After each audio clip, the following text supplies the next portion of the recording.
আযাব কবর থেকে শুরু হয় না কিয়ামতের দিন থেকে? ইসলামিক দৃষ্টিভঙ্গিতে বিশ্লেষণ। বিস্ময়কর কিন্তু সত্য, আমাদের অনেকেই মনে করি মৃত্যুর পর আযাব বা শাস্তি কেবল কিয়ামতের দিন শুরু হবে। কিন্তু ইসলাম আমাদের শিখায় আযাবের শুরু হয় মৃত্যুর ঠিক পর থেকেই, কবরের ঘোর অন্ধকার থেকে। আল কুরআনের দৃষ্টিভঙ্গি। আল্লাহ তাআলা বলেন, আগুনের সামনে তাদের রাখা হবে সকাল ও সন্ধ্যায়। আর কিয়ামতের দিন বলা হবে ফিরাউনের লোকদের প্রবেশ করাও কঠিনতম শাস্তিতে। সূরা আল মুমিন আয়াত 40-46।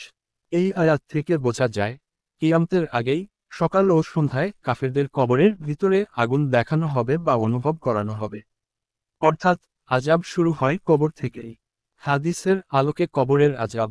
রাসূলুল্লাহ সাল্লাল্লাহু আলাইহি ওয়াসাল্লাম বলেছেন, তোমরা যদি জানতে আমি যা জানি, তবে তোমরা খুব কম হাসতে এবং বেশি কাঁদতে। সহিহ বুখারী। অন্য এক হাদিসে বলা হয়েছে, কবর জান্নাতের বাগান অথবা জাহান্নামের বহর।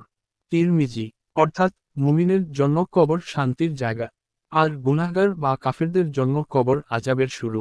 কবরের আযাব কেমন হয়? হাদিস অনুযায়ী কবরের আযাব বিভিন্ন রকম হতে পারে।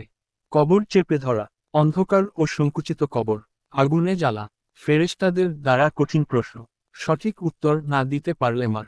রাসূল সাল্লাল্লাহু আলাইহি ওয়াসাল্লাম একবার সাহাবীদের বললেন, তোমরা কবরের আযাব থেকে আল্লাহর কাছে আশ্রয় চাও, কারণ কবরের শাস্তি অত্যন্ত কঠিন। সহিহ মুসলিম। কিয়ামতের দিনের আযাব ভিন্ন। কবরের আযাব ব্যক্তিগত, নির্জন ও সীমিত সময়ের জন্য। কিন্তু কিয়ামতের আযাব প্রকাশ্য, সবার সামনে এবং চিরস্থায়ী জাহান্নামের রূপে। সেদিন হিসাব নিকাশ হবে, যারা দুনিয়াতে তওবা করেনি তাদের জন্য আল্লাহর পক্ষ থেকে কঠিন শাস্তি নির্ধারিত হবে। আমরা কি শিখলাম?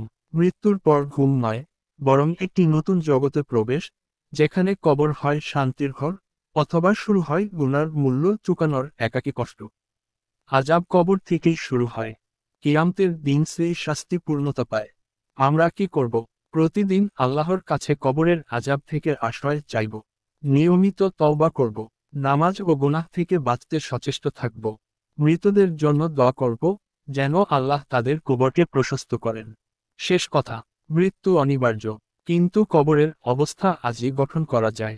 দুনিয়ার জীবনে আল্লাহর পথে ফিরলে কবর হবে জান্নাতের বাগান। আর যদি গাফেল থাকি, তাহলে কবর হবে আযাবের প্রথম ঠিকানা। আল্লাহ আমাদের সবাইকে কবরের আযাব থেকে হিফাজত করুন। আমিন।